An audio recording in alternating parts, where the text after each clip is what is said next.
गंजाम जिला भंजनगर बारुडा ग्राम में पूर्व शत्रुता को केन्द्र करी एक संगबद्ध आक्रमण घटना सामना को आसी। गत 9 जून रे सुशांत कुमार साहू को किसी सशस्त्र युवक मरणांतक आक्रमण करने सहित ताको परिवार को जीवन मारिदेवा एवं अपहरण धमक देथिले।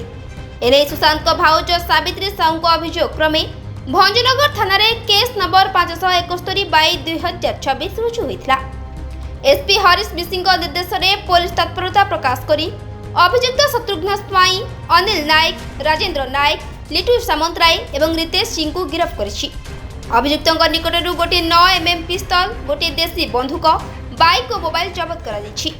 भारतीय न्याय संहिता और आर्म्स एक्टर विभिन्न दफारे मामला रुजु करी समस्त अभियुक्तों को कोर्ट चालान कराଯାଇथिबा एसडीपीओ डॉक्टर दीपक कुमार मिश्र सूचना दैछन्ति।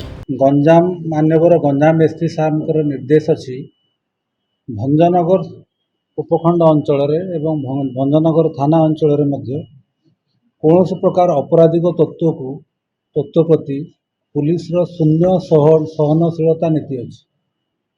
कौन प्रकार अपराधिक तत्व बा बंधुक संस्कृति में विश्वास करुवा जो मैंने व्यक्ति अच्छा तांको गंजाम एसपी साहब स्पष्ट सूचना अच्छी, निर्देश अच्छी।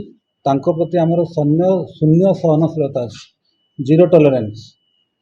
यही संक्रांत रे भंजनगर थानार भारप्राप्त अधिकारी जीवनानंद जेना एवं तांकर जो टीम अच्छी सब इन्स्पेक्टर समीर कुमार सेठी, सब इन्स्पेक्टर लक्ष्मीधर महांती, ज्योत्ना राणी साहू एमाने गोटे टीम करथिले एवं गोटे अपराधिक ग्रुप जे कि ऑपरेट करुला भंजनगर अंचल रे जड़े पेशादार अपराधी शत्रुघ्न स्वाई और बापी से एंटायर गैंग को काबू कराई।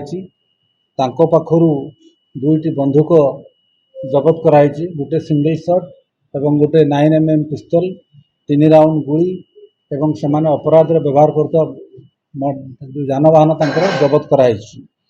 एवं एइथिरे भंजनगर थाना रे गोटे संगठित अपराध मामला रुजु कराई। भंजनगर थाना केस नंबर हूँ 571 तारीख 9/6/2026 एवं आनुषंगिक जो अच्छी बेनेस दफा से गिरफ्त कराई। से जो आपराधिक संगठन अच्छी तांकर नेतृत्व नौला शत्रुघ्न स्वाई और बापी, तांको घर हूँ बीडीपुर जगन्नाथ प्रसाद थाना एवं तांकर जो माने सहयोगी अच्छा राजेंद्र नायक ओरफ सुबु एवं अनिल नायक, लिटू सामंतराय ओरफ सागर सामंतराय, रितेश सिंह, ये 5 जन को आम गिरफ्त कर विरोध में संगठित मामला रुजु एवं ये इंस्टांट जो केस अच्छी ये केस रे से माने 9/6/2026 रे ब्रॉड डे लाइट रे जो माने अभियोगकारी अच्छा आक्रमण करते, मरणात्मक आक्रमण करते बारुडा गाँव में पूरा स्पष्ट दिवालोक एवं जितेबाला संध्या समय रे समस्त गाँव लोक उपस्थित थिले एमाने गाँव रास्तार गुड़े मरणात्मक आक्रमण करते। यही केस तदंत भार जीवनानंद जेना जी आईआईसी अच्छा भंजनगर थानार नेतृत्व में आरंभ होता और एंटायर संगठित जो ग्रुप अच्छी जो मैंने अपराधिक ग्रुप अच्छा ऑपरेट करते आम समस्त को धरीचु एवं आज कोर्ट चालान कराई। हाँ, ये जो आमर शत्रुघ्न स्वाई बापी एवं से गुड़ा विचारधीन अच्छी एवं यही जो बापी स्वाई जी अच्छी आगुरी मध्य पुलिस सहित यार 2 थर एक्सचेंज ऑफ फायर होती, पुलिस सहित 2 थर एक्सचेंज ऑफ फायर होती एवं पुलिस को ये अटैक करी तार पुलिस तार जो right to exercise of private self defence रे मध्य ये लोक आगुरी आहत होती 2 थर एक्सचेंज ऑफ फायर रे। तो ये अपराधिक ग्रुप बा अपराधिक तत्व जो मैंने अच्छा एसपी गंजाम साहब स्पष्ट सूचना निर्देश अच्छी एमान को कौन मते टॉलरेट करा जीवो नहीं।